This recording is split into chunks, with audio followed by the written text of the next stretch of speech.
Good morning, everyone. Welcome to our channel. In this video, we shall discuss the daily editorial analysis of The Hindu. चलिए 22 अप्रैल का newspaper उठाते हैं, देखते हैं हमने कौन कौन से एडिटोरियल्स कवर करने हैं स्मार्ट वर्क के तरीके से. Now non essentials can wait. ये हमारी ई कॉमर्स वेबसाइट से रिलेटेड एक एडिटोरियल है. We will be discussing it in detail कि क्या एसेंशियल है, क्या नॉन एसेंशियल है, वगैरह वगैरह. All of these things will be discussed right after this table of contents. Next up is futures shock. ये ऑयल प्राइसेस से रिलेटेड एक एडिटोरियल है एंड जो ज्यादा न्यूज में चल रहा है इशू के ऑयल प्राइसेस कम हो गई हैं and government is not reducing the prices, उसमें प्राइस कट नहीं लेके आ रहे हैं. वो all of this will be discussed in this editorial. थोड़ा समझेंगे कि ऑयल प्राइसेस काम कैसे करती हैं, what does this mean, what does this word mean, futures का मतलब क्या है. The key strategy is the fiscal empowerment of the states. Now this is not pertaining to federalism, लेकिन फिर भी ये कुछ ऐसी चीजें बता रहा है जिसमें आपको फिस्कल एम्पावरमेंट ऑफ स्टेट्स के पीछे रीजन दिया जा रहा है, तो उसे हमें ध्यान से कवर करना है. Now this is one editorial जिसमें से प्रोस्पेक्टिव प्रीलिम्स से रिलेटेड क्वेश्चंस आएंगे and I will be covering all those things in my weekly current affair series. जो हमारी वीकली करंट अफेयर सीरीज है, आप सबसे एक हम्बल अपील अभी आपको मैं बता रहा हूं कि आप इस वीडियो को तो लाइक कीजिएगा ही कीजिएगा. साथ के साथ हमारी पॉलिटी थ्रू एनसीईआरटी की सीरीज लाइव हो चुकी है, polity through NCERT, so you should follow that series. उसमें बहुत जल्दी दूसरा जो है हमारा एक लेक्चर और ऐड होने वाला है. उसके अलावा हमारा एक नया एक लेक्चर जो है हिस्टोरिकल अंडरपिनिंग्स के टॉपिक के अंदर, historical underpinnings of Indian constitution, underpinnings of Indian constitution, वो टॉपिक भी लाइव हो चुका है. उसमें भी आज एक नया लेक्चर अपलोड होने वाला है. मेक श्योर आप उसको भी फॉलो करें. अ वेरी इंपॉर्टेंट टॉपिक जिसमें हम आगे बढ़ेंगे रेगुलेटिंग एक्ट से, फिट्स इंडिया एक्ट से थोड़ा आगे बढ़ेंगे and will talk about various starter acts. उसको ध्यान से फॉलो कीजिएगा. Now a change in migrant policy. तो माइग्रेशन से रिलेटेड ये एडिटोरियल बहुत इंपॉर्टेंट है. इसके ऊपर स्पेसिफिकली एक एसे बनता है. आप ध्यान से इस पूरे एडिटोरियल को देखिएगा, हमारे एनालिसिस को फॉलो कीजिएगा. इफ यू वांट, आपको लिंक जो है डिस्क्रिप्शन में मिल जाएगा. हम हर वीडियो के साथ हमारी प्रेजेंटेशन का लिंक डिस्क्रिप्शन के अंदर डालते हैं. You can visit that link and आप सीधे तौर पे हमारी इस प्रेजेंटेशन को डाउनलोड कर सकते हैं for your future references. Now ill equipped to deal with a crisis. ये यूएस से रिलेटेड है, पहली चीज तो ये हमने नहीं कवर करना है. देन सीरिया से रिलेटेड ये जो इदलिब वॉर है, इदलिब वॉर एंड उसमें रशिया का क्या रोल है, Russia's role in Idlib war, ये इसके बारे में चर्चा की गई है. इसको हम यहां कवर नहीं करेंगे. इसके लिए एक सेपरेट वीडियो रहेगी. सेपरेट वीडियो जो है वो उसमें मैं पूरा का पूरा सीरियन क्राइसिस जो है एक्सप्लेन करूंगा. सीरिया का जो भी क्राइसिस है, शुरुआत कहां से हुई, रीजनिंग क्या है, I will be explaining everything, history से लेके करंट सिचुएशन तक. तो इसको हम यहां नहीं देखेंगे, वहां देखेंगे. चलिए शुरुआत करते हैं पहले एडिटोरियल से. The non essentials can wait. Now this editorial talks about कि कैसे for example flip flop on e commerce seems arbitrary.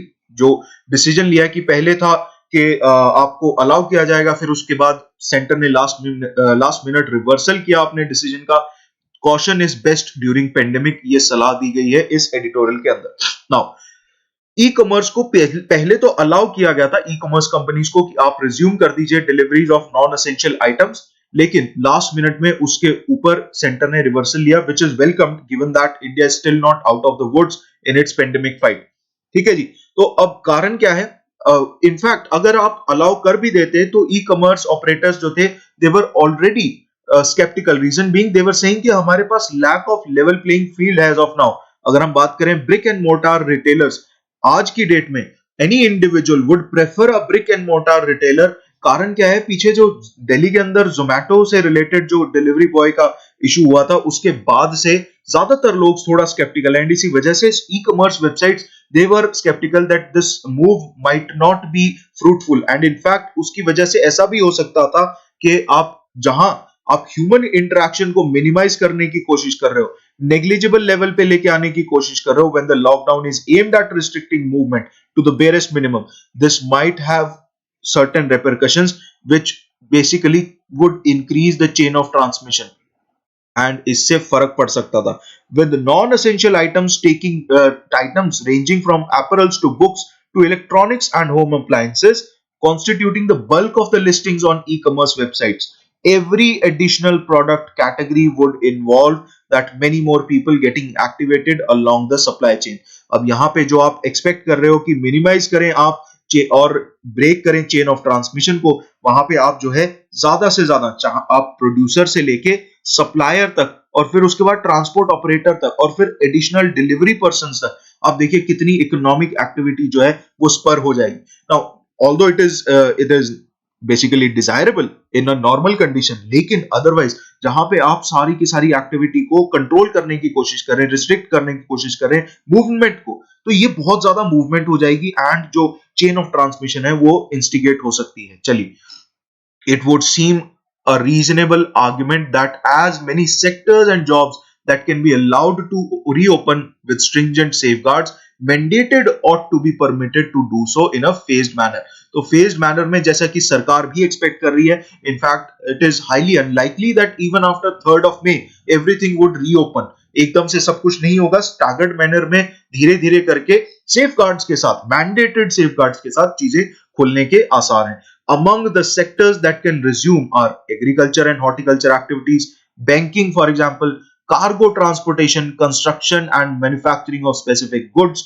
तो ये चीजें जो हैं वो रीओपन हो सकती हैं. Now हमने जो गवर्नमेंट ने ये डिसीजन लिया था कि इलेक्ट्रिशियंस, प्लम्बर्स, कारपेंटर्स जैसे जो सेल्फ एम्प्लॉयड ट्रेड्समैन हैं उनको अलाउ कर दिया जाए टू रिज्यूम वर्क, तो उसमें एक इशू है and that issue is basically they are unable to furnish the relevant materials at work site because the shops and e-commerce firms selling these non-essential goods are not yet to resume operations.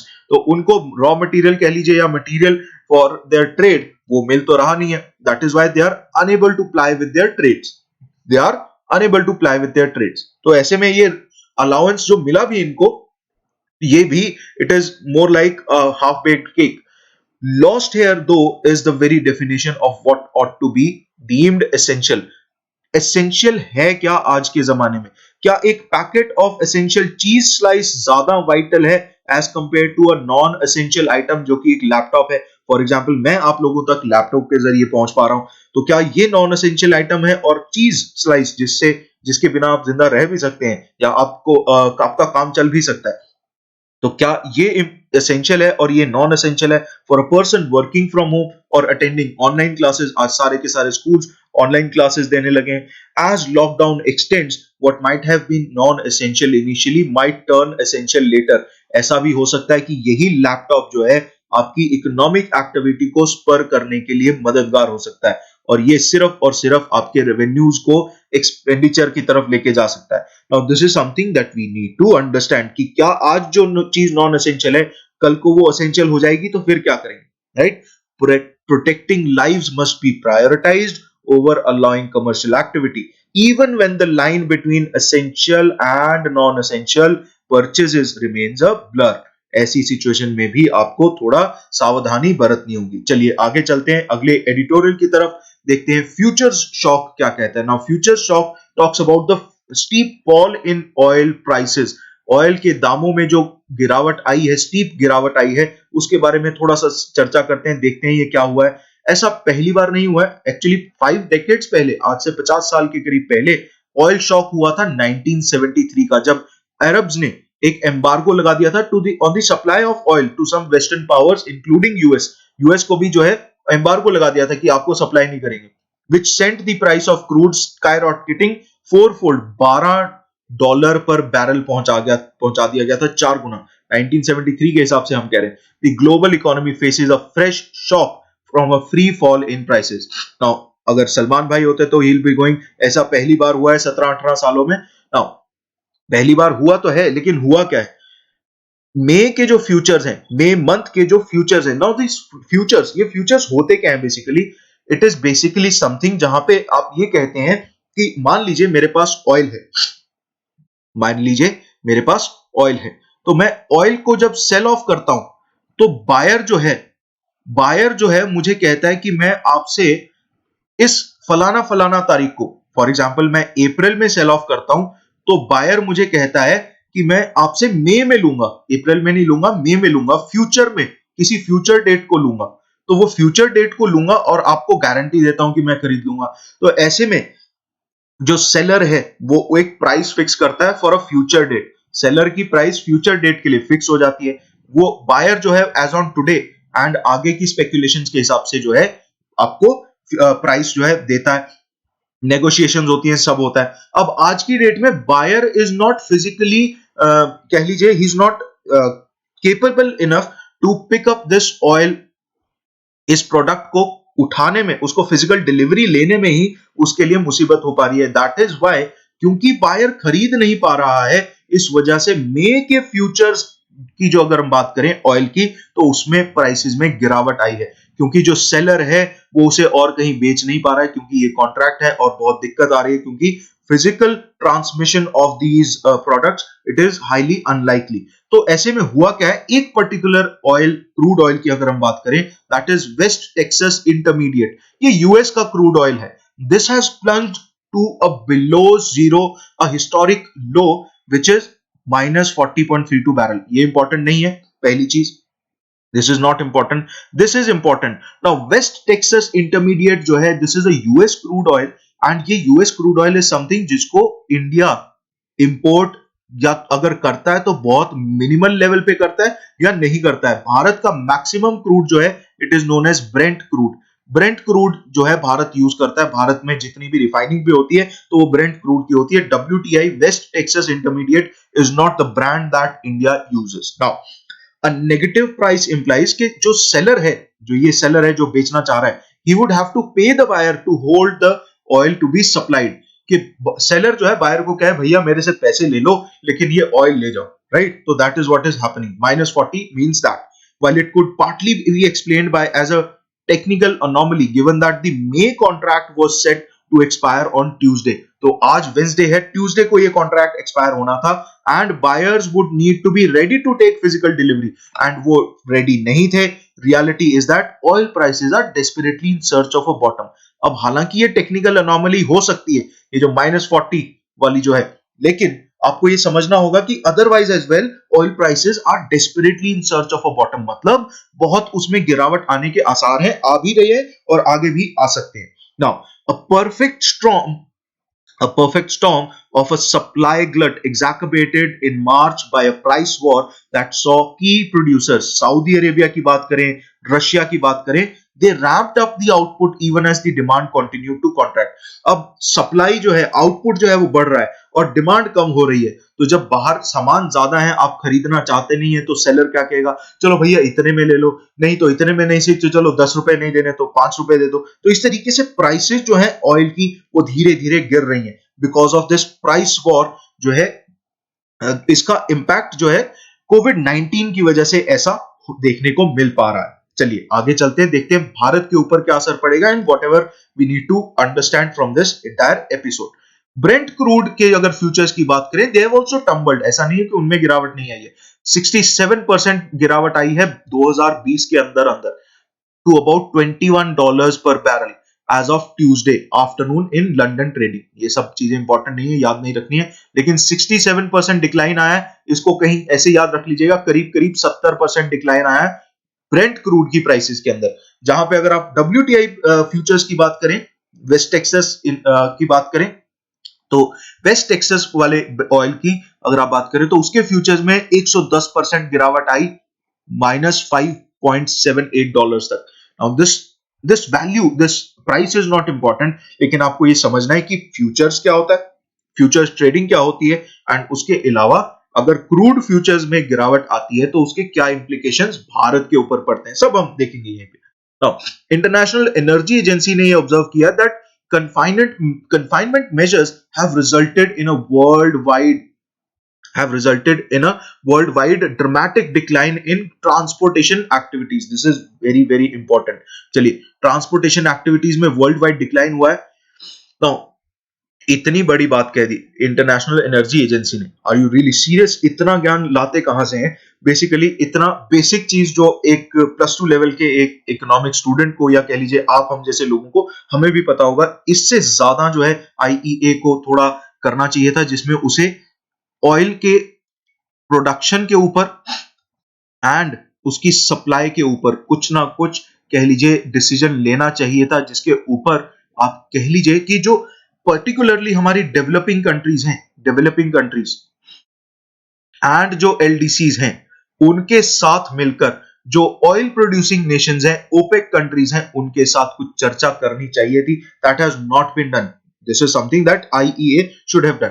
Now, with the storage for crude on land and offshore in super tankers nearing the capacity or becoming prohibitively expensive.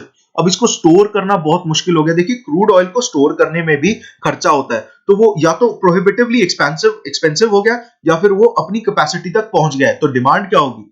Demand कम होगी. Oil producers are going to have little option but to curtail the output. जब demand कम होगी तो unless and until आप output को कम करें, तब तक आप सही तरीके से इस परेशानी से बाहर नहीं आ सकेंगे. Saudi Arabia has been considering output cuts even before a 9.7 million barrel per day deal it had stuck with Russia. Russia के साथ इसने एक डील साइन ऑफ की थी जिसमें उसने बोला था कि मई के अंदर जो है मैं अपने प्रोडक्शन को 9.7 मिलियन बैरल्स पर डे के वैल्यू से कम कर दूं. Near closing a tap a notch, थोड़ा सा अगर आप नल का बंद भी कर देंगे, it is not going to redress the over supply in the market. Market में ऑलरेडी ओवर सप्लाई है. ज्यादा खुश नहीं होने का रीजन भी, नाउ प्राइसेस कम हो रही हैं ऑयल की प्राइसेस कम हो रही हैं, तो भारत में सबसे पहली खुशी यही होती है कि हाँ, अब तेल की कीमतें जो है कम हो जाएंगी. तो इसमें ज्यादा खुश नहीं होने का कारण क्या है कि भारत की अगर हम बात करें तो India has prudently been using the sharp fall in both crude oil prices and domestic demand to accelerate the buildup of its strategic reserve. Bharat अपना स्ट्रेटेजिक रिजर्व जो है वो बढ़ाने की कोशिश कर रहा है, पहली चीज. दूसरा, while this would help significantly pare India's energy import bill, Bharat का एनर्जी इंपोर्ट बिल तो डेफिनेटली जो है वो कम होने वाला है, लेकिन उसी के साथ साथ डिमांड ड्रॉट की वजह से गवर्नमेंट के टैक्स रेवेन्यूज भी कम हो जाएंगे. सरकार टैक्स लगाती है भैया उसके ऊपर, ऑयल के ऊपर, और उससे पैसे कमाती है. उसी पैसे से, उसी जीएसटी रेवेन्यू कह लीजिए और उसी एक्साइज रेवेन्यू से कह लीजिए, ये सारी चीजें आपकी जो है 1.7 लाख करोड़, उसकी हम इतने समय से जो चर्चा करते आ रहे हैं, दैट 1.7 लाख करोड़ रुपीस का जो फंड है, वो जो रिलीफ पैकेज है 1.7 लाख करोड़ का, तो वो रिलीफ पैकेज, वो पैसे कहां से आएंगे? वो पैसे इन्हीं रेवेन्यूज में से आने थे. अब अगर ऐसे रेवेन्यूज की अगर आप बात करें तो जब डिमांड कम हो जाएगी तो टैक्स रेवेन्यूज कम हो जाएंगे, टैक्स रेवेन्यूज कम हो जाएंगे तो उसको फंड कैसे किया जाएगा? तो basically rock bottom oil prices, they risk damaging the economies of producer countries including those in West Asia, hurting inward remittances as well. तो ये भारत को नुकसान कैसे होगा? इनवर्ड रेमिटेंसेस भी कम हो सकती हैं, तो इसके बारे में भी हमें सोच लेना चाहिए. इनवर्ड रेमिटेंसेस जब कम होंगी तो भारत के पास और जो है पैसों की कमी हो सकती है. Now this money, inward remittances basically would have helped us increase the demand, not just in oil but वैसे consumer goods में demand increase करने में. एंड जब after the लॉकडाउन मेजर्स, इसको शॉर्ट में लिख रहा हूं, लॉकडाउन मेजर्स उनको लिफ्ट ऑफ किया जाता है, तो एकदम से डिमांड्स पर जो है वो डिमांड्स पर तभी आना था जब इस तरीके का पैसा, नॉट जस्ट सिर्फ यही वाला पैसा, बट इस तरीके का पैसा जब लोगों के हाथ में अवेलेबल होता. After the lockdown the centre ought to consider, reconsider and consider the opportunity to cut retail fuel prices of oil. तो सरकार को ये सोच लेना चाहिए, बिकॉज अगर आपको डिमांड को स्पर करना है तो फ्यूल प्राइसेस को शार्पली डिक्लाइन करना पड़ेगा, थोड़ा सा फोरगो करना पड़ेगा अपना excise revenue, and to tease back the momentum into the wider economy. तो ये सरकार को कर लेना चाहिए, सोचना चाहिए इसके बारे में. चलिए अब आगे चलते हैं. The key strategy is fiscal empowerment of states. तो स्टेट्स को कैसे फिस्कल एम्पावरमेंट देनी है, उसमें ये एडिटोरियल जो है काम आएगा. बात ये कही जा रही है कि मिले सुर मेरा तुम्हारा और तो सुर बने हमारा. बेसिकली सेंटर और स्टेट को मिलजुल कर कोविड 19 के खिलाफ लड़ाई जंग जो है लड़नी चाहिए. Even in the midst of phase 2 of the national lockdown there is no clarity on the time it will take to come out of this crisis. कुछ नहीं पता है. The extent of damage it will inflict, या फिर उसमें cost of relief कितना होगा, rehabilitation कितनी चाहिए होगी, डैमेज कितना होगा, सबके बारे में जानकारी अभी धुंधली है, धूमिल है. Governments at both central level and states level, they are fiscally stressed. Pandemic has forced them to undertake huge expenditures to save lives, livelihoods, and reduce distresses, even more so to create stimulus to revive the economy as we map the exit strategy. अब need for relief कुछ ना कुछ तो करेगा परी, right? तो need for relief में क्या करना चाहिए? The speed of economic revival is a function of how long it will take to revive the economic activity and the volume of stimulus through public spending of government is what it is able to provide. Now अगर आपको economic revive करनी है तो वो पहले ये देखना पड़ेगा कि कितने टाइम में इकोनॉमिक एक्टिविटीज रिवाइव हो सकती हैं, पहली चीज। दूसरी चीज, कितनी वॉल्यूम में आप स्टिमुलस पैकेज जो है पब्लिक स्पेंडिंग के थ्रू गवर्नमेंट जो है प्रोवाइड कर सकती है। तो ये दो फैक्टर्स हैं जो कि फंक्शन है of speed of economic revival का, उसको इंपैक्ट डालते हैं। It now appears that the lockdown will be lifted in stages and the recovery process will be prolonged. लंबा चलने वाला भैया। The country is literally placed in financing a war like situation.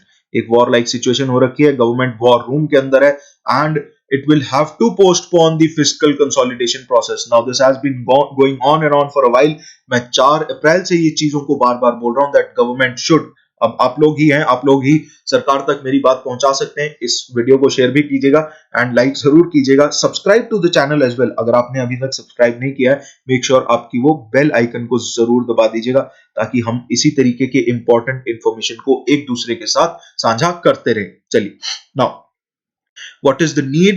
Need is to announce relaxation in states fiscal deficit limit and being closer to the people. States के पास एक power है, एक responsibility है। They have a much larger responsibility in fighting this war. Reason being, वो लोगों को ज्यादा समझ सकते हैं। वो सीधे तौर पे देखिए, ऐसे माहौल में आपको डेलीगेशन बहुत ध्यान से कर लेना चाहिए। Delegation will always be helpful. Reason being, centre एक एक इंडिविजुअल के पास नहीं जा सकता, स्टेट्स जा सकते हैं and states can also delegated to Panchayati Raj institutions and urban local bodies. तो धीरे धीरे डिसेंट्रलाइजेशन कर देना चाहिए एंड उसी के साथ स्टेट्स की जो फिस्कल डेफिसिट लिमिट है उसको बढ़ानी चाहिए ना, उसको रिलैक्स कर देना चाहिए। अगर बात करें तो पब्लिक हेल्थ और पब्लिक ऑर्डर, ये दोनों के दोनों स्टेट सब्जेक्ट्स है। In fact some states were proactive enough जिन्होंने कोविड-19 के आउटब्रेक को शुरुआत होते ही एपिडेमिक डिजीजेस एक्ट ऑफ 1987 को इन्वोक कर दिया था, जबकि सरकार ने, सेंट्रल गवर्नमेंट ने यूनिवर्सल लॉकडाउन जो है वो डिजास्टर मैनेजमेंट एक्ट 2005 के साथ इन्वोक किया था और डिलेड जो है उसको बुलाया था, उसको लगाया था, लागू किया था। नाउ स्टेट्स ने पहले कर दिया था, बहुत सारे स्टेट्स ने, फॉर एग्जांपल केरला की बात करें तो उन्होंने जल्दी कर दिया था। Centre under the entry 29 of concurrent list. अब ये बहुत इंपॉर्टेंट हो जाता है प्रीलिम्स पॉइंट ऑफ व्यू से। इसको हम वीकली करंट अफेयर सीरीज में कवर करेंगे, ध्यान से कवर करेंगे। सेंटर के पास पावर्स है to set rules. Centre rules बना सकता है in the implementation process implementation में सेंटर रूल्स बना सकता है। विच स्टेट्स के पास क्या है? Prevention of the extension from one state to another of infectious और कंटेजियस डिजीजेस और पेस्ट अफेक्टिंग मैन, एनिमल्स और प्लांट्स। तो सेंटर जो है इसमें इंप्लीमेंटेशन के रूल्स बना सकता है। एक स्टेट से दूसरे स्टेट तक अगर जाने का, इन्फेक्शियस या कंटेजियस डिजीज का फैलने का खतरा रहता है। ठीक है जी। While central intervention was done to enable consistency in the application and implementation of various measures across the country, the actual implementation at ground level has to be done by states. States को ही actual implementation करनी पड़ेगी. They are better informed to decide the areas and activities where relaxation should be done as coronavirus curve is to be flattened. What the need is for better coordination instead of claiming credit or apportioning blame. किसी को blame game करना, ये news channel पे सब ये चीज चल रही है, लेकिन हमने ये समझना है इसमें प्रीलिम्स पॉइंट ऑफ व्यू से क्या चीज है। प्रीलिम्स पॉइंट ऑफ व्यू से ये एस्पेक्ट है। प्रीलिम्स पॉइंट ऑफ व्यू से आपको ये चीज रखनी है। दूसरा, आपको ये समझना है कि मेंस के लिए कि स्टेट सब्जेक्ट क्या है, एसएस में भी ये चीज यूज होगी। दूसरा, states are in a better position. तीसरा, आपको स्टेट्स के लिए ये सारी चीजें करनी पड़ेगी जहां पे आप फिस्कल डेफिसिट लिमिट को उसको रिलैक्स करेंगे। और क्या क्या करा जा सकता है? Now acute shortage of protective gear है, सबको पता है कि टेस्टिंग किट्स अवेलेबल नहीं है एंड हमारे पास जो इंफ्रास्ट्रक्चर की अगर हम बात करें तो उसमें भी अवेलेबिलिटी नहीं है। The immediate task of the states is to, अब स्टेट्स की क्या रिस्पांसिबिलिटी है? पहले तो हमने सेंटर की बात कर ली, स्टेट्स के ऊपर रिस्पांसिबिलिटी है कि इमीडिएट टास्क है उसके ऊपर कि to ramp up their availability and supply. States को सबसे पहले इसके ऊपर काम करना पड़ेगा, अवेलेबिलिटी और सप्लाई के ऊपर। किसके ऊपर? पीपीईस के ऊपर, फॉर एग्जांपल टेस्टिंग किट्स के ऊपर, वेंटिलेटर्स के ऊपर, हॉस्पिटल बेड्स के ऊपर। कल की न्यूज है, आईसीएमआर ने रिसेंटली बोला है कि जो टेस्टिंग किट्स है उनको उनका यूज जो है 2 दिन के लिए डेफर किया जा रहा है because of certain technical issues in that testing kit. Now चलिए, coming back to this, in addition the disruption caused by the lockdown has caused untold misery. Migrant labours की अगर हम बात करें, तो माइग्रेंट लेबर्स की अगर हम बात करें तो हम करेंगे अगले एडिटोरियल में, नेक्स्ट में। अगला एडिटोरियल बहुत बहुत बहुत इंपॉर्टेंट है, उसको हमने ध्यान से कवर करना है। उसमें सीधे तौर पे ऐसे भी आ जा सकता है, the historical neglect of the health care sector, and उसमें अगर आप देखें तो स्टेट्स और सेंटर्स का जो खर्चा है, it is merely 1.3% of the GDP. Historically आपने नेग्लेक्ट किया है हेल्थ सेक्टर को, अभी सही समय है आपको वापस से इस टोटल पब्लिक एक्सपेंडिचर को बढ़ा देना चाहिए। कुछ ना कुछ तरकीब लगाइए, इतने समझदार लोग बैठे हैं सेंटर में, स्टेट्स में, तो कुछ ना कुछ तरकीब लगानी चाहिए। वो तरकीबें हमने ऑलरेडी हमारे एडिटोरियल एनालिसिस में की हुई है कवर, आप जरूर पीछे की वीडियोस जरूर देखिएगा एंड मेक श्योर कि आप उसके नोट्स जरूर बना लीजिएगा, बहुत मदद मिलने वाली है। I will be coming up with one separate video on economic impacts of covid on India. India के ऊपर कोविड-19 के जो इकोनॉमिक इंपैक्ट्स पड़े हैं, उसके ऊपर एक सेपरेट वीडियो मैं बनाने वाला हूं। 2017-18 की बात करें पर कैपिटा टर्म्स के अंदर, तो जो पब्लिक एक्सपेंडिचर था on medical and health services, public health services, वो था करीब करीब, अगर बिहार की बात करें, 690 रुपए पर कैपिटा टर्म्स की बात हो रही है, और यूपी में 814 रुपए। हाईएस्ट था केरला के अंदर 2092 रुपए।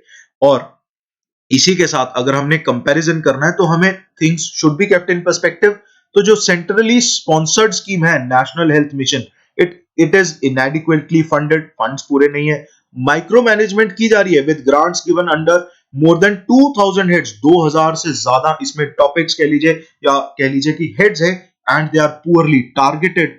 ऐसा ये कह रहा है एडिटोरियल कि पुअरली टारगेटेड है, उसमें 2000 से करीब ज्यादा हेड्स हैं जिसको माइक्रो मैनेज किया जा रहा है with grants. The focus should, which has been, इस स्कीम के अंदर इट हैज बीन इंश्योरेंस, कि आप इंश्योरेंस कवरेज जो है बढ़ाया जाए, rather than building wellness centres, जहां पे आपको वेलनेस सेंटर्स या इम्यून सिस्टम स्ट्रॉन्ग करने के लिए आप primary health care centres, secondary health care centres को ज्यादा बढ़ाते हैं, यहाँ पे इंश्योरेंस स्कीम को ज्यादा तवज्जो दी जा रही है, इंश्योरेंस को ज्यादा तवज्जो दी जा रही है। This is something that government should work upon, जिसमें आयुष्मान भारत को जो है और बेहतर तरीके से चलाना चाहिए। Now states will have to initiate and facilitate economic revival as well. ऐसा नहीं है कि स्टेट्स पीछे बैठ सकते हैं आराम से लेड बैक एटीट्यूड के साथ, सेंटर की तरफ से जो है इनिशिएटिव्स की वेट करते रहे।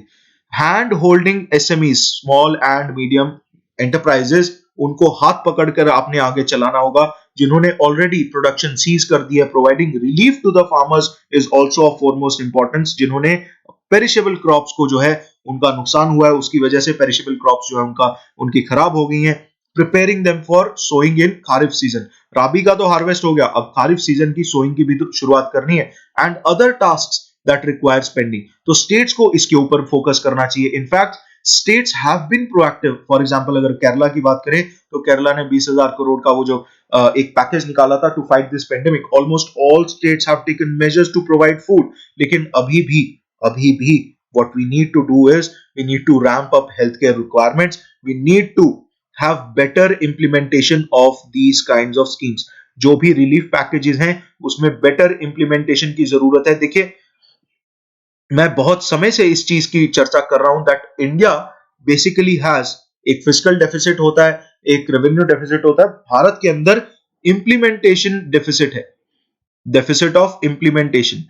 तो ये एक फोर्थ काइंड ऑफ डेफिसिट आप कह सकते हैं, फोर्थ डेफिसिट है, दैट इज इंप्लीमेंटेशन डेफिसिट। चलिए अब चलते हैं अगले एडिटोरियल की ओर। उससे पहले थोड़ा सा ये समझ लेते हैं, थोड़ा मिस हो गया था। States are severely crippled in the resources. हम कह तो रहे हैं स्टेट्स को, लेकिन स्टेट्स के रिसोर्सेज बहुत कम है। इनफैक्ट अगर आप बात करें तो क्योंकि इकोनॉमिक लॉकडाउन है, तो ड्यूटीज और registration fee, motor vehicle tax, sales tax, excise duty, stamp duties, ये सारी चीजें जो है, and for example high speed diesel के ऊपर जो सेल्स टैक्स है या मोटर स्पिरिट के ऊपर जो सेल्स टैक्स है, इन सारी चीजों से जो रेवेन्यू जनरेट होता था स्टेट्स के पास आ ही नहीं रहा, राइट। तो revenue from GST stagnant. In fact जो रेवेन्यू एक्सपेक्टेड था सरकार की तरफ से, tax devolution in union budget was already lower than the commissions estimate, 70,000 crore के आसपास, 71,000 करोड़ के आसपास। इट्स, और जो ये बजट एस्टीमेट है, it itself is a huge over estimate which when seen against the 11 month actual collection 2019-20 का। तो एक्चुअल कलेक्शन के हिसाब से देखें तो ऑलरेडी जो एस्टीमेट है वो ओवर एस्टीमेट है, एंड आपने जो कह लीजिए डेवल्यूशन किया ऑफ टैक्सेस वो ऑलरेडी कम है। तो ऐसे में war can effectively be won only when the states are armed with enough resources. तो वो कैसे किया जा सकता है? पहली चीज तो ये, their borrowing space is too limited. FRBM act ने उसको लिमिट किया हुआ है to 3% of gross state domestic product. Faced with an acute fund crunch, for example Kerala की बात करें तो केरला ने एक वे आउट निकाला कि एक 15 साल बॉन्ड्स जो हैं वो निकालने शुरू किए, but it was faced with a huge upsurge in the yield. 8.96% जो है यील्ड में अपसर्ज आया। ये मतलब क्या है कि यील्ड में अपसर्ज आया? दैट मींस अगर मान लीजिए कि 100 रुपए खर्च करने थे एज ऑन डेट, जिस तारीख को बॉन्ड्स निकाले, तो 100 रुपए खर्च होने थे सरकार के इन releasing those bonds and bonds के वापस रीपेमेंट जब करनी थी उस समय। तो अब क्या है, अब उसमें 108.96 रुपए आपको पे करने पड़ेंगे। तो उसमें सरकार के ऊपर खर्चा बढ़ रहा है। दैट मींस इसकी डिमांड जो है वो कह लीजिए वो इस तरीके से असर डाल रही है कि इसमें अपसर्ज इन यील्ड हो रहा है। दैट मींस सरकार को खर्चा ज्यादा करना पड़ रहा है and not this means it is not being prudent. इसमें प्रूडेंसी नहीं है, इसमें प्रूडेंट मेजर्स नहीं कहा जाएगा। इनफैक्ट अगर आप बात करें आरबीआई की, आरबीआई ने वेज एंड मीन एडवांसेस जो है 60% से इंक्रीज करने की बात की है। These veg and means advances is basically over and above जब स्टेट्स ग्रांट्स एंड एड्स की जगह पे और तरीकों से पैसा जो है आरबीआई से लोन के तौर पे कह लीजिए लेते हैं, तो वो वेज एंड मीन्स एडवांसेस हो जाता है। उसको 60% बढ़ाया है। पहले अगर 100 था तो 160% अब कर दिया है। लेकिन this is not enough, this is not enough to fight the war. This is not enough. Center should provide additional borrowing space by 2% of GSDP. 2% और एक्स्ट्रा बढ़ानी चाहिए, जो कि प्रिवेलिंग 3% है, तो उसको बढ़ा के 5% कर देनी चाहिए, ये बोल रहा है ये एडिटोरियल। Very rightly so. चलिए अब चलते हैं अगले एडिटोरियल की तरफ, which talks about Indian ocean region. Indian ocean region की बात करता है, चर्चा करता है। चलिए देखते हैं ध्यान से कि ये एडिटोरियल क्या कह रहा है। Putting the Sagar vision to test and as an observer India could learn from as well as support the Indian ocean commission. In IOC, Indian ocean commission से क्या मदद ले सकता है, सीख ले सकता है और क्या सपोर्ट दे सकता है। मार्च 2015 प्रधानमंत्री जो है 3 small but significant Indian ocean island states को विजिट करते हैं, जिसमें सेचल्स, मॉरिशस और श्रीलंका है। During this tour, India's strategic vision for the Indian Ocean was unveiled, जिसका नाम रखा गया था सागर। सागर का मतलब क्या है? Security and growth for all in the region. Now this Sagar initiative I'll be covering in our weekly current affairs series. ये दोनों UPSC prelims and judiciary prelims, दोनों प्रीलिम्स के लिए निहायती इंपॉर्टेंट है। SAGAR seeks to differentiate India's leadership from modus operandi of other regionally active major players and to reassure littoral states के India का जो मेरीटाइम इन्फ्लुएंस है वो ग्रो करने वाला है, उसको अश्योर कर रीअश्योरेंस है। Now IOC a trusted regional actor following a request from new Delhi. उस भारत को इसी साल 6 मार्च को जो है कमीशन ने अपने 34th काउंसिल ऑफ मिनिस्टर्स के अंदर ऑब्जर्वर स्टेटस ग्रांट किया। That is huge achievement for India.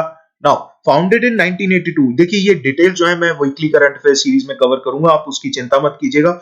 जो आईओसी है, Indian ocean commission, it has emerged as an active and trusted regional actor working in and for the welfare of western Indian Ocean and implementing a range of projects. Now हमें ये समझना पड़ेगा कि ये जो Indian ocean commission है और इसके जो मेंबर स्टेट्स हैं, इनका जो बेसिक कह लीजिए व्यू पॉइंट है, इनका जो व्यू पॉइंट है towards Indian Ocean, it is a bit different from other players in the region. और उसको समझते हुए भारत को स्ट्रेटेजिकली अपने रिलेशंस को इन लिटोरल स्टेट्स के साथ, इंडियन ओशन लिटोरल स्टेट्स के साथ, इंडिया के इंटरेस्ट को बचाते हुए India should understand this entire phenomena. इस पूरे रिलेशनशिप को इस तरीके से समझना होगा भारत को। Now India has preferred to engage bilaterally. अभी तक बायलैटरल तरीके से हम एंगेजमेंट कर रहे थे, लेकिन अब जो है हमें बायलैटरल तरीके से हट के थोड़ा इंडियन ओशन कमीशन के एक क्लस्टर के फॉर्म में, cluster of what we need to understand is that what India will not find in Indian Ocean Commission, that it is a cluster of small states seeking a big brother partnership. ऐसा नहीं expect कर रहे हैं। वहां they have their own thing going, regional maritime security architecture in western Indian ocean, इसके ऊपर ज्यादा focus है इंडियन ओशन कमीशन का। एंड इनफैक्ट 2012 के अंदर Indian ocean commission was one of the 4 regional organisation to launch MASE programme. ये MASE programme क्या है, I will be talking about it in detail in our यहां से weekly current affairs series. तो weekly current affair series को जरूर follow कीजिएगा, निहायत ही इंपॉर्टेंट है, उसमें से मान के चलिएगा। In from that series itself prelims के अंदर सवाल रहेगा, आप ध्यान रखिएगा। यूरोपियन यूनियन फंडेड ये एक ऐसा प्रोग्राम है to promote maritime security in eastern and southern Africa के इंडियन ओशन पोर्शंस में। मैरीटाइम सिक्योरिटी ये बेसिकली जो पायरेसी का इशू है, ये piracy of, it's not piracy of हमारा online games and movies, this is piracy जो कि अफ्रीका के कोस्ट में देखी जाती है, जहां पे बेसिकली शिप्स के ऊपर खतरा मंडराता रहता है from pirates of the Caribbean, right. Under MACE program, Indian Ocean Commission has established a mechanism of surveillance and control of Western Indian Ocean. एक सर्वेलेंस और कंट्रोल का एक मैकेनिज्म डिवाइस किया हुआ है आईओसीए ने, जिसमें 2 रीजनल सेंटर्स हैं। एक तो है मेडागास्कर में, I like to move it, and दूसरा है सेचल्स में। ये दोनों सेंटर्स कौन कौन से हैं? Regional maritime information fusion centre, ये नाम जरूरी नहीं है बट इसको समझना है कि ये किसने बनाया। ये again weekly current affair series में इसको डिटेल में दिल से डिटेल में तह तक जाएंगे इसको, ठीक है जी। It is designed to deepen the maritime domain awareness by monitoring maritime activities. तो ये बेसिकली मॉनिटरिंग करता है, सर्वेलेंस करता है एंड promotes information sharing and exchange. तो जो आईओसी की मेंबर स्टेट्स हैं उसमें इंफॉर्मेशन शेयरिंग का काम करता है और बेसिकली एक्सचेंज का भी काम करता है और उसके साथ मॉनिटरिंग का भी काम करता है। दूसरा है regional coordination operation centre, RCOC, regional coordination operation centre. This is based in Seychelles. It will eventually facilitate jointly coordinated interventions at sea based on the information gathered from RMIFC. तो अब जब एक बार इंफॉर्मेशन मिल गई, monitoring हो गई, उसके बाद sharing और एक्सचेंज भी हो गया, तो अब जाके आपको अगर इंटरवेंशंस लेनी है कोऑपरेटिव तरीके से, जॉइंटली कोऑर्डिनेटेड इंटरवेंशंस अगर आपने लेनी है समुद्र के अंदर, तो ये जो है ये सेंटर हेल्प करेगा, ठीक है जी। These centers are a response to the limitations that the states in the regions face. क्या है वो? That is policing and patrolling this enormous region जो कि उनके exclusive economic zones के अंदर पड़ता है, and that is why they are more focused on this aspect. They deliver an urgently needed deterrent. एक deterrent provide करते हैं against the unabated maritime crime at sea. Only partly addressed by the high-level counter-piracy presence of naval forces from EU या combined maritime forces, सारी चीजें मैं detail में cover करूंगा, ध्यान रखिएगा, and independent forces। तो जैसे ये सारी की सारी फोर्सेस ऑलरेडी एग्जिस्ट करती हैं, इंडिपेंडेंट फोर्सेस एग्जिस्ट करती हैं, कंबाइंड मैरीटाइम फोर्सेस एग्जिस्ट करती हैं, नेवल फोर्सेस फ्रॉम EU वो एग्जिस्ट करती हैं। This is high level counter piracy presence in the Indian ocean adjoining the African coast. लेकिन इसके अलावा भी आपको अपनी तरफ से डेटरेंस चाहिए एंड वहां के स्टेट्स इसके ऊपर ज्यादा फोकस कर रहे हैं। 7 states in the region they have signed agreements to participate in the multilateral maritime security architecture. Many major powers have expressed interest in accessing the RMIFC. तो RMIFC regional maritime information fusion centre जो है उसके ऊपर बहुत सारी countries की नजर है। Now India being one of them. IOC की जो अचीवमेंट्स है they offer an opportunity for India to learn. For example जो आईओसी है ना, it is focusing on bottom up regionalism. Bottom up regionalism क्या है कि बेसिकली हर एक इंडिविजुअल स्टेट जो है वो अपनी इनपुट्स दे एंड धीरे धीरे करके हम इंडिविजुअल इनपुट्स को बिल्डअप करके एक कलेक्टिव एफर्ट क्रिएट कर दे। RMIFC एंड RCOC ये 2 एफर्ट्स उसी के तर्ज पर है, उसी लाइंस पर है। So this is something that we need to understand. और भारत कंट्रीब्यूट कर सकता है, कंट्रीब्यूट ये सब कर सकता है, देख लेते हैं। IOC's maritime security activities have a strong foundation but they require support and buy-in from additional regional actors. India has already signaled कि हमारा strong interest है भैया, हमें भी बुला लो, हम भी खेलना चाहते हैं। तो इंडिया को ऑब्जर्वर स्टेटस दिया गया है। Now IBEN is the place, this is place in news, Ebene is a place in news. Judiciary वाले एस्पिरेंट्स थोड़ा ध्यान रखें, इसको एक जगह नोट कर लीजिएगा। Ebene is a place in news, this might be asked. ये कहां पे है? It is basically a headquarter of Indian ocean commission. बहुत डिटेल में मैं कवर करूंगा, मेरी वीकली करंट अफेयर सीरीज को तहे दिल से फॉलो किया कीजिए। इट इज दैट ये इबीन का जो व्यू है, आईओसी का जो व्यू है, इज दैट कि major powers are warmly invited. Bharat को तो वैसे भी सब लोग खुले दिल से बुलाते हैं। नियरली ऑल लिटोरल स्टेट्स, सारे के सारे littoral states in the western Indian ocean, they need assistance in developing their maritime domain awareness. This is where India can help. India will be called upon to extend its expertise in the region, put its satellite imagery to use for RMIFC, and establish links with its own information fusion centers. जो हमारे अपने खुद के information fusion centres हैं, उनके साथ linkages, types जो हैं करने हम शुरू करें। अगर इंडिया चाहे, if India seeks to calibrate its Indian Ocean strategy away from the outdated neo-imperialist conceptions of great power and spheres of influence, जो ये पुराने समय से चल रहा है। For example string of pearls की पॉलिसी है, उसको ही हम बचपन से पढ़ते आ रहे हैं, स्ट्रिंग ऑफ पर्ल्स, राइट। उससे अगर बाहर निकलना है, जैसे चाइना की है ये तो, बट अगर उससे बाहर निकलना है तो दिस इज समथिंग जो कि भारत टेकअप कर सकता है। भारत अपनी इंडियन ओशन स्ट्रैटेजी को रीजिग और रिवैम्प कर सकता है as a major stake holder in the Indian ocean region with maritime security high on the agenda. India will continue to pursue its interest and tackle maritime security challenges at macro level in the region. तो इस तरीके से भारत भी अपनी contributions दे सकता है। This is something, now this entire episode, this entire जो हमने एडिटोरियल किया, ये एसए के पॉइंट ऑफ व्यू से, GS2 के पॉइंट ऑफ व्यू से निहायत इंपॉर्टेंट है। इनफैक्ट GS3 के पॉइंट ऑफ व्यू से भी काफी हद तक इंपॉर्टेंट है, एंड GS1 के पॉइंट ऑफ व्यू से भी इंपॉर्टेंट है। ह्यूमन ज्योग्राफी भी आ जाती है जहां पे, तो इट इज वेरी इंपॉर्टेंट, हमें इसको समझना होगा। आपको इसमें से पॉइंट फॉर्म में जो जो बातें मैंने बोली हैं उसे लिख लेना है। करीब करीब 150 वर्ड्स लिखिएगा, उससे ज्यादा लिखने की जरूरत नहीं है। I will be discussing all these important current affairs, Ebene हो, आईओसी हो, और ये सारी चीजें, RMIFC वगैरह, इन सारी चीजों को हम डिटेल में हमारे वीकली करंट अफेयर सीरीज में जरूर कवर करने वाले हैं। चलिए, moving on to the next editorial, a change in migrant policy. Now, a change in migrant policy, if I would tell you, तो ये बहुत ही ज्यादा निहायत ही इंपॉर्टेंट एडिटोरियल है। इसको बहुत ध्यान से हमने कवर करना है। रीजन बीइंग कि ये आज की सिचुएशन को तो बताता ही है, आज की सिचुएशन को बताता है। दूसरा, इसमें से एसेज के पॉइंट ऑफ व्यू से बहुत ज्यादा चीजें, बहुत ज्यादा डेटा निकल के आने वाला है। मेक श्योर आप उस डेटा को नोट करते रहें। चलिए स्टार्ट करते हैं। अ चेंज इन माइग्रेंट पॉलिसी, इतना सा नहीं है, आगे भी है।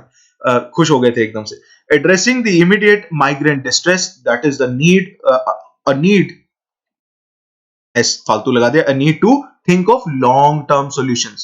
Now, seasonal migration क्या होती है? Seasonal migration is something जहां पे आप अगर आज के समय में देखें, it is the most critical issue of our times. Reason being, for example, अगर COVID-19 क्राइसिस की हम बात करें, it is for the first time कि ये seasonal migration का issue जो है, it has taken the center stage because of public health and disaster response in India.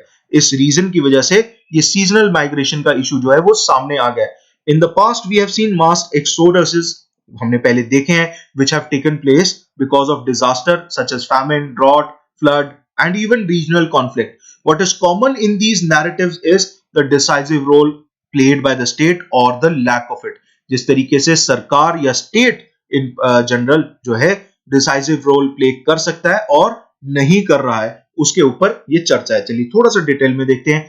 पहली चीज तो ये देखिए, इस पूरे एडिटोरियल में मेजर 5 पॉइंट्स, मेजर करीब करीब 5 पॉइंट्स जो है, पांच पॉइंट्स जो है उनकी चर्चा की गई है। उन पांचों पॉइंट्स को थोड़ा ध्यान से समझते हैं। आपने यही 5 पॉइंट्स जो है अपने एसे के पर्सपेक्टिव से, you have to note them down. This is very important for you guys. The numbers involved are very high, the share number is very high. For example, अगर हम बिहार की बात करें, which has a population of 123 million, इसकी 123 million की population है, right. तो the number of migrants इन बिहार कितने? बिहार के अंदर ही माइग्रेंट्स कितने? 10 मिलियन। 10 मिलियन मतलब 1 करोड़, ऑफ विच करीब करीब 3 मिलियन, 30 लाख लोग ऐसे हैं जो कि इंटर स्टेट माइग्रेंट्स हैं, जो कि इंटर स्टेट माइग्रेंट्स हैं, राइट। अब NSSO का अगर डेटा उठाएं, जो 64th राउंड एंड सेंसस 2011 का डेटा उठाया जाए, तो ये पता चलता है कि करीब करीब if we look at the monthly per capital expenditure data, ये सारी चीजें अगर हम कैलकुलेट करें तो ऐसा प्रतीत होता है भारत के अंदर करीब करीब 2 मिलियन डेली वेज वर्कर्स हैं। 2 million, that means 20 lakh.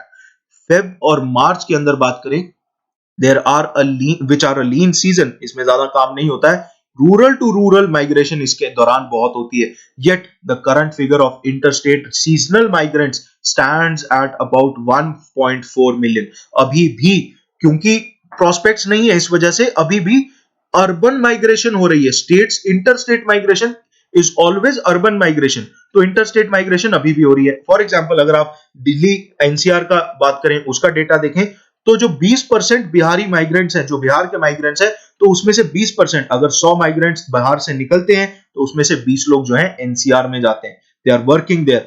We are referring to about 0.28 to 0.3 million, करीब करीब 3 लाख के आसपास, 2.25 से 3 लाख के आसपास सीजनल माइग्रेंट्स हैं भारत के अंदर, सॉरी दिल्ली के अंदर, सिर्फ दिल्ली के अंदर। अब इसमें अगर मान लीजिए आधे भी अगर अपने घर वापस लौटने की सोच लें और चलना शुरू कर दें, तो कितना बड़ा लॉजिस्टिक इम्प्रोबेबिलिटी क्रिएट हो सकती है, कितना बड़ा क्राइसिस क्रिएट हो सकता है। इंडियाज इकोनॉमी, अब दूसरा पॉइंट क्या है, इंडिया की इकोनॉमी खुद से स्टैंड स्टिल पे है विदाउट देम। रीजन बीइंग, क्योंकि क्या है कि देखिए ये जो काम हम कहां करते हैं, ये माइग्रेंट वर्कर्स काम कहां करते हैं, ये बेसिक अनऑर्गेनाइज सेक्टर के अंदर काम करते हैं, जो कि भारत की इकोनॉमी की नींव है। They form the basis of growth centres and depends on the factor की सर्विसेज ऑफ माइग्रेंट वर्कर्स कैसी है। Sectors such as construction, garment manufacturing, mining, agriculture, etc. they would come to a standstill without them. उनके बिना हमारी economy बिल्कुल अधूरी है। And ऐसे में तीसरा पॉइंट क्या कहता है, return brings an economic shock to the source states. अब जब ये लाइवलीहुड्स के लिए ए स्टेट से बी स्टेट जाते थे, तो ए स्टेट के अंदर तो ऑब्वियस सी बात है इन लोगों के लिए लाइवलीहुड अपॉर्चुनिटीज नहीं थी, that is why they are going to be states. तो बी स्टेट से वापस जब ए स्टेट पे जाएंगे, तो वहां पे लाइवलीहुड कैसे लेके आएंगे, वहां पे कैसे कॉम्पनसेशन आएगी। तो जो सोर्स स्टेट्स हैं, जो ए स्टेट है, तो उसके ऊपर एक इकोनॉमिक शॉक जो है आने वाला है, आ भी रहा है। फॉर एग्जांपल यूपी की बात करें, बिहार की बात करें, वहां यही इकोनॉमिक शॉक जो है सामने देखने को मिल रहा है। In cases of epidemics, exodus creates apprehensions. अब एक्सोडस अगर होता है ऐसे केसेस में, तो ये डर लग जाता है कि भैया कोविड-19 पॉजिटिव तो नहीं है, पॉजिटिव केस तो नहीं है, चुपचाप ना आ गया हो, छुप छुपाते ना आ गया हो, तो ये सारी चीजें भी हो जाती हैं। तो ये डर अलग से बना रहता है। That is the fourth point that is editorial is talking about now. अब इसमें एक चीज आप समझिए कि आप और हम जो ये घर में बैठे हुए चर्चा कर रहे हैं, we are working from home, work from home है, we are getting paid leaves. This is largely a middle class luxury. एक डेली वेज अर्नर जो है, he does not have that capacity to stay at a destination without work, बिना काम के नहीं रह सकता है वो। तो ऐसे में जो आपके पास ये मिडिल क्लास लग्जरी है, ये डेली वेज वर्कर के पास नहीं है। इस चीज को हमें समझना होगा, राइट। चलिए लास्ट पॉइंट जो ये एडिटोरियल कहता है, वो ये कहता है, the pathetic working conditions and living conditions of these workers, of these migrants, they defy the very idea of decent work and general security. जिस तरीके से स्लम्स में ये रहते हैं, कॉलोनीज में रहते हैं, they are breeding grounds of elements and communicable diseases. जहां आप सोशल डिस्टेंसिंग नॉर्म्स की बात कर रहे हैं, और वहां पे ही आप स्लम्स में अगर जाके देखें, तो एक ही छोटे टपरी के अंदर जो है करीब करीब 5 से 7 लोग एक साथ रह रहे होते हैं। तो ऐसे केसेस के अंदर आप कम्युनिकेबल डिजीजेस को कैसे रोकेंगे, कोविड-19 के स्प्रेड को किस तरीके से रोकेंगे। This is a nightmare for the state as well as it is something जिसके ऊपर हमें पहले भी सोचना चाहिए था, अब तो डेफिनेटली सोचना है, ठीक है। Lack of sanitation, hygiene, safe drinking water, health services, social security measures, affordable housing, they have resulted in low quality of life. और ये लो क्वालिटी ऑफ लाइफ कोविड-19 में जो है मैग्नीफाई होके सामने आ रही है, मैग्नीफाई हो रही है, it is being magnified. Now some amelioration has been in sight, reason being सरकार ने 1.7 लाख करोड़ रुपीस का रिलीफ पैकेज अनाउंस किया है। बट हमें एक चीज समझनी होगी, those migrant workers who are unable to return home, जिनके राशन कार्ड घर पे पड़े, वो घर वापस जा नहीं पा रहे हैं, और दूसरा राशन कार्ड होल्डर्स ही अगर कोई नहीं है, तो ऐसे में ऐसा व्यक्ति क्या करेगा, he is stationed in some city, he will not be able to get the benefits from the additional food grains जो कि पीडीएस के थ्रू सप्लाई हो रही है, राइट। ऐसे में जो यहाँ पे नहीं लिखा वो मैं आपको बता रहा हूँ, योगी जी ने, जो यूपी की सरकार है, उन्होंने एक पॉजिटिव मेजर लिया है जिसमें उन्होंने बोला है कि राशन कार्ड्स और राशन कार्ड होल्डिंग जो है बेसिकली आपको जरूरत नहीं पड़ेगी, आप सीधे जाएंगे, आपको राशन मिलना चाहिए बिना राशन कार्ड दिखाए। So that is something that UP has done positively, उसमें पॉजिटिव इंप्लीमेंटेशन देखी जा रही है, जो कि इस एडिटोरियल में obviously for obvious reasons and political reasons जो है इसमें मेंशन नहीं, but you can mention it. UP में ये पॉजिटिव स्टेप है, these kinds of positive steps can be emulated, and in fact यही सिमिलर चीज आप केरला के केस में भी कर सकते हैं, जहां पे एग्जॉस्टिव टेस्टिंग हुई एंड एक रिलीफ पैकेज अलग से निकाला गया। तो उन सारी चीजों को आप मिक्सचर करके देखिए, एक बैलेंस्ड अप्रोच के साथ आप आंसर लिखेंगे तो निहायती जरूरी हो जाएगा एग्जामिनर के लिए कि वो आपको marks they. These migrants cannot avail the increased MNREGA wages as well until they go back home, क्योंकि वो खाते नहीं एक्सेस कर पा रहे हैं घर पे बैठे हुए। As many seasonal migrants and landless or marginal farmers as well, they will not benefit from the grant to landholders. Now, ये चीज हमें समझनी होगी कि सबसे ज्यादा इंपैक्ट किसके ऊपर पड़ रहा है, इन्हीं सीजनल माइग्रेंट्स के ऊपर, लैंडलेस और मार्जिनल फार्मर्स के ऊपर पड़ रहा है। Neither will they get benefits under the building and other construction workers welfare board, ना तो यहां से बेनिफिट मिलेगा ना ही सरकार की तरफ से, बिकॉज रजिस्ट्रेशन लो होने वाली है। Disasters provide opportunities to correct structural wrongs. Disasters are basically opportunities. ये इस तरीके की मोटिवेशनल बात कही है, मेरा भी दिल जो है वो एकदम से गर्म हो गया। डिजास्टर जो है एक अपॉर्चुनिटी देता है कि आप स्ट्रक्चरल नॉर्म्स को सुधार दीजिए। State could work out a strategy addressing immediate distress conditions and simultaneously initiate long term measures के ऊपर फोकस करते हुए स्ट्रक्चरल चेंजेस लाए जाएं in the policy towards migrants and the informal sector, जिसको आप छेड़ नहीं रहे। माइग्रेंट्स और इनफॉर्मल सेक्टर के ऊपर एक पॉलिसी इनिशिएटिव शुरू किया जाए एंड स्ट्रक्चरल चेंजेस लेके आए जाए। तो ये अगर आप करते हैं आज के समय में, तो ये आगे के समय में लॉन्ग टर्म मेजर्स के तौर पे बहुत फ्रूट्स जो है बियर करने वाला है। ठीक है जी। हाँ, एक चीज और, इस वीडियो को लाइक जरूर कीजिएगा, शेयर कीजिएगा अपने दोस्तों के साथ, सखी सहेलियों के साथ, मित्र बंधुओं के साथ, and subscribe to the channel. Reason being बहुत जरूरी है भैया, आपको इंपॉर्टेंट इंफॉर्मेशन लेने के लिए बहुत जरूरी है। एसेज के पॉइंट ऑफ व्यू से हम बहुत इंपॉर्टेंट चीजें डिस्कस करने वाले हैं। Very soon will be coming up with GS answer writing techniques.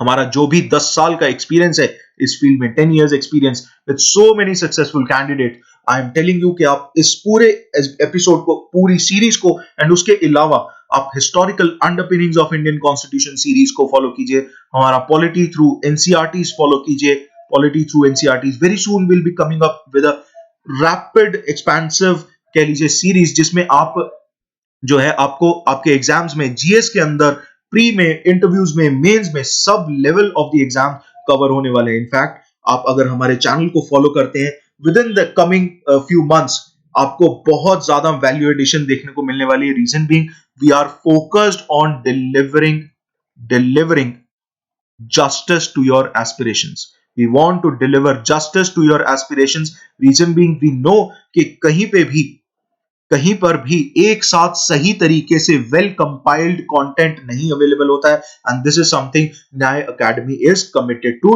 Deliver. So thank you so much guys for watching this video.